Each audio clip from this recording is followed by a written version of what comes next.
Hello, my friends, and welcome back to Peace and Plenty in 20, the show for midlife women who are ready to rewrite the rules, trust themselves more deeply, and finally feel free in their own skin. I'm really excited about today's episode because this is kind of the crux of what my brand and my coaching is all about. And this episode is for you if you are a woman who has ever second-guessed what she's saying, thinking, stayed quiet intentionally to keep the peace, or thought things like, is that something I can really say out loud, or I'm afraid to say this out loud. If you were raised to be a good girl like me, polite, agreeable, easy to be around, this episode's for you, friend. I was thinking a lot about this in the last month or so. I'm not sure why. I get these like downloads, right? And I started doing a voice recording of this as I was driving back and forth between the shore and my house at home. And I did a whole voice recording, and then so I took all that inspiration and made it into this 20-minute episode for you. So hopefully you are either out on a walk or driving or doing something where you can also get a little bit of inspiration and a little bit of wisdom dropped on you. And I have been working at this good girl journey, rewriting, redefining what that looks like for the past 5 years. So I kind of feel just called to share my experience with you and also empower you to realize that just because you are in your 40s or 50s, it doesn't mean that it's too late to start doing things differently that might actually feel better. So one of the things I was thinking about is like, sometimes I don't speak up as confidently as other people do. And I feel like I know a lot of people and have friends that can literally, it's not even hard for them to kind of just stand up and say what they say, right? It doesn't feel hard.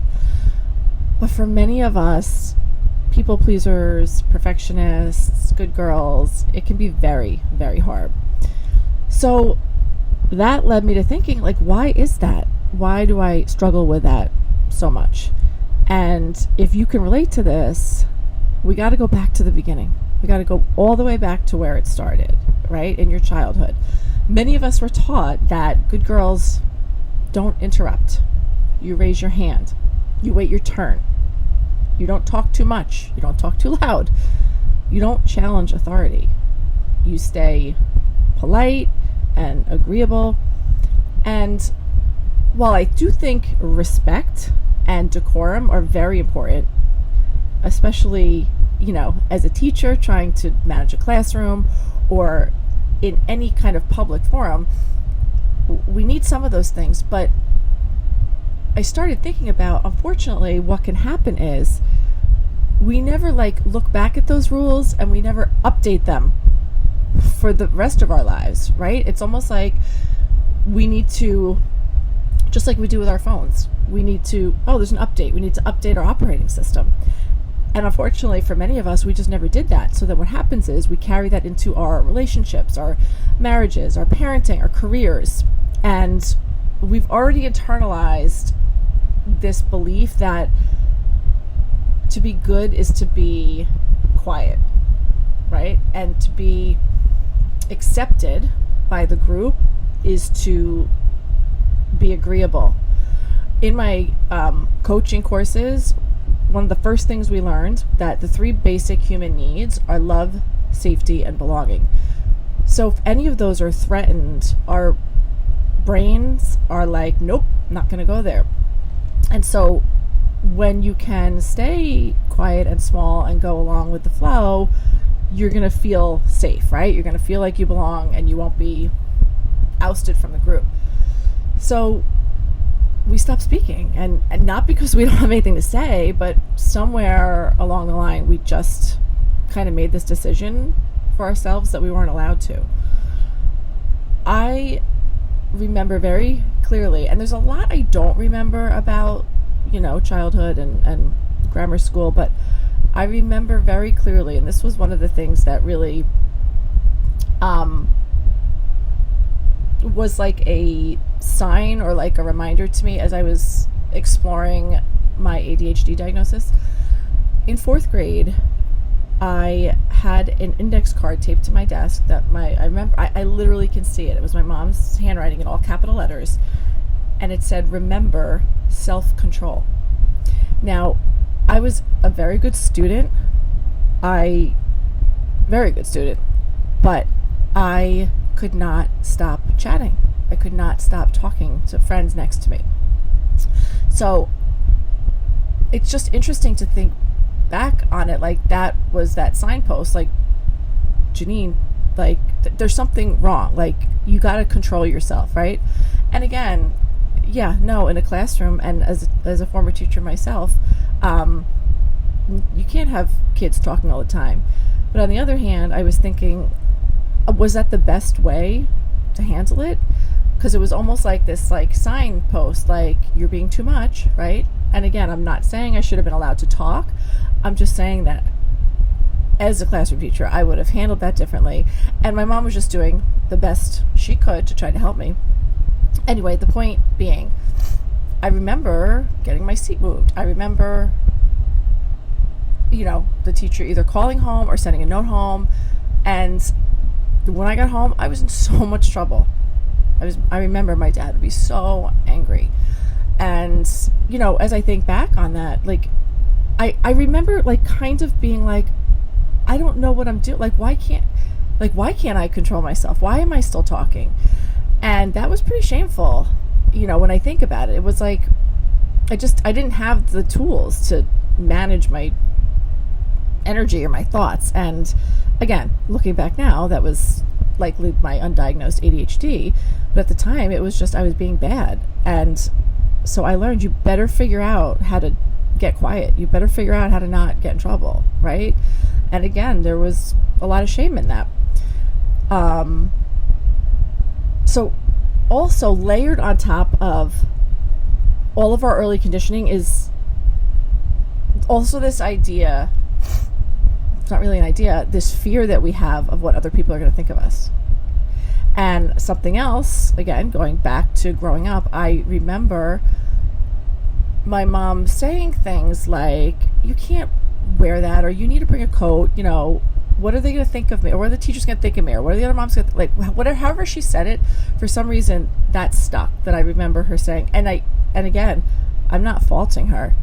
If you know my mom, she is the kindest, sweetest, gentlest soul on the planet. She wasn't trying to be mean. She was trying to, I guess, make her point to me, like, you can't wear that, or you should wear that, or do that. But she was just living how she was conditioned, right? That it's like this cycle, this pattern. And she learned too, very young, that good girls always have, a certain outer appearance that's not going to upset anyone. How your children and how your family look from the outside really matters. So it's interesting, and I have been very intentional to not say anything like that to my girls. But I still can see how those imprinted beliefs do show up in my own mothering.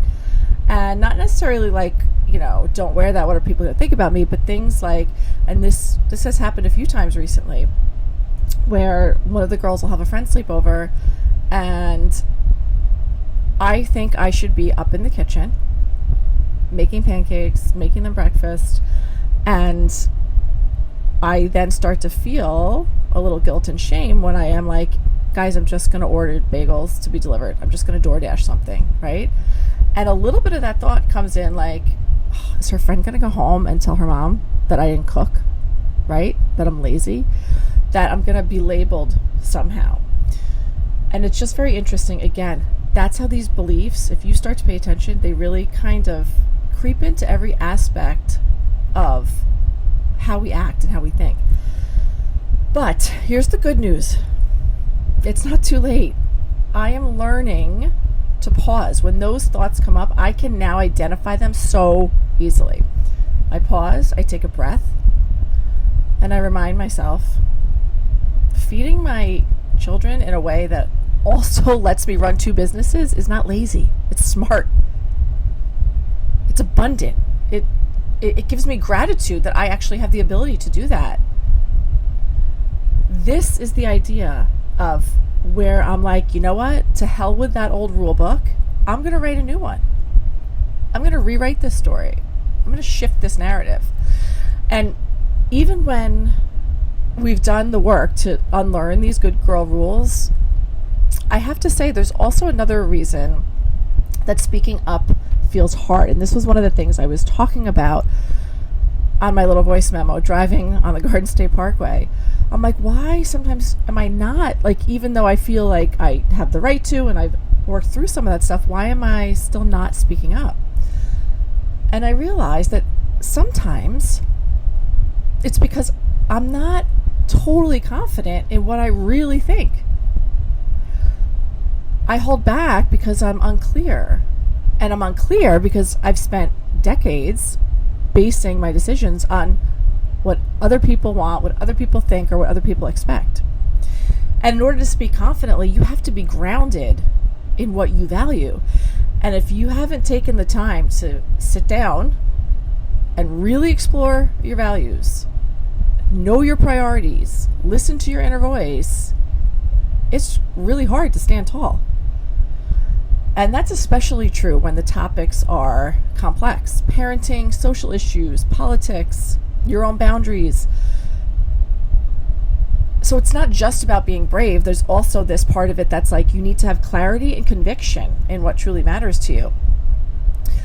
Because being confident doesn't mean that you are the loudest person in the room. It just means that you're truly grounded in what you know to be true, right? So if you're feeling this, okay, if you're like, I totally can relate to that, I just want to say, don't feel, again, like, I'm not saying that you have to, like, stand up in every situation and shout your beliefs, but you do kind of have to have an idea of what you stand for, right? And then to get there, like I said, if you don't take the time to explore, like, what really are my principles, not what everybody else is thinking, you know, it's hard to do that. So here's your action for the week. I want you to ask yourself 3 questions, okay? And the first one is what I just said. What are your true values? Not the ones you inherited, not the ones Instagram is telling you should have, not the ones that your friends even have. And again, that could be hard because sometimes you feel your like belonging feels threatened if you might think something differently. So take time this week, sit down with a journal, take 10, 15, if you could take more, great. Write down what actually matters to you, okay? What do you value? Not society, not your spouse. Okay, I think I made the point. Number 2, what do you want to look back on at the end of your life and feel proud of? And I don't like to be morbid, but I do have a very, very clear recognition that life is short. And none of us know what tomorrow brings. So when you're at the end of your life, what's going to matter? That question will help you cut through the noise. When you're 80, what are you going to say? Damn it, I wish I had spoken up about that. Or what do you think you'll regret staying silent on? That's another one. All right, question 3. And by the way, you don't have to answer all 3 of these. These are just my guidance to you. Instead of just saying, hey, what are your values? This is like a cheat sheet to help you get there. Okay, question number 3. What do you want to stop caring about that everybody else seems to be caring about? Or conversely, what have I not really been paying attention to that people around me are dismissing? And that's a big one. But this is where the deep work happens. I mean, it's quiet work, it's sacred work, and it is not easy to do alone. And that's where a community like ours or a coach or a mentor can really make a lot of difference. Because once you have that clarity, guys, like once you're clear, you can really be so rooted and grounded that you're unshakable, right? Like nothing can really phase you because you really truly know what matters. You know yourself. You know what matters for your family. You can stop looking at other people's papers, as one of my coaches once said. Stop looking left to right. Stop asking for permission. You don't need validation. You just have to have your own playbook. And that will give you the peace that you're seeking. That will give you more power.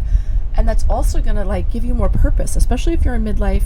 You know, we struggle with a lot of identity shifts, and this will help so much. Okay. Here's the best part. Once you start like having that clarity and reclaiming that authority that's yours and not from what was like passed down to you, you're going to automatically feel so much more confident. And you're going to free up so much energy. That's the one thing I have learned over the past few years. The amount of energy that I spent like hemming and hawing over decisions, every little decision, because I really wasn't sure what I thought, what I should think. It frees up so much mental and physical energy. Because now you're confident enough to know, something just happened to my light, sorry. Now you're confident enough to know, sorry, I just lost my lighting. I'm confident that I can keep talking even in the dark. Okay, I'm back. Sorry about the lighting, but it's more important that you hear my voice, not what I look like. So yes, we, I think, as midlife women, really just want to be at peace and live with ease. And once you can have that confidence and not have to question everything, that's what you're going to get. Okay, so if this is resonating with you, I am planning right now a masterclass in August all about this. Getting confident, getting clarity, reclaiming your own inner knowing. It's an opportunity for you to explore just what I'm talking about here. It's explore your values. What are your rules that you have outgrown, that you really don't believe in anymore? And creating, or not even creating, maybe just a new twist on the old rules to support how you feel now. And this is not about like rebelling for the sake of just rebelling. It's about being very conscious and aware and intentional about what you want to carry forward with you and what you want to leave behind. And for those of you that are moms, you know that that's super important as well, because you want to be able to model that for your children. So if you are ready to kind of do this upgrade to your operating system, make some shifts, pay attention in the coming week. I'm going to be posting the date and the time of the workshop, and it's free, 1 hour. I'll have the replay. It's really most powerful if you could show up live. I know that's hard for a lot of people, but I think I got some feedback, and I'm going to try to do it during a lunch hour, like in the middle of the day. And if that's not possible, or even if you hop on a few minutes late, just really try to show up there in person, because that's where some of this most powerful work happens. So again, keep an eye out for that link.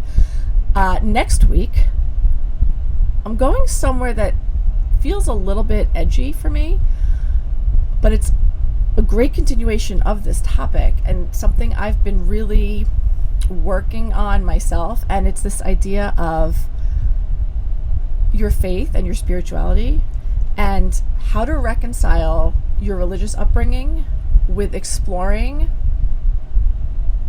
elements of spirituality, right? It's a conversation that many of us need to have but might be afraid to have, but I need to. I feel called to. I need to. So I'm going to be sharing with you my thoughts on that. If this episode resonated, if you have a sister, a friend, a mom that needs to hear this messaging about letting go of some of your old rules, of updating your version of the good girl, someone that needs to take her voice back, send this episode, please. because this is how we get the word out. This is how we make change. And it's best when we do it together. We can support each other. Thank you for being here.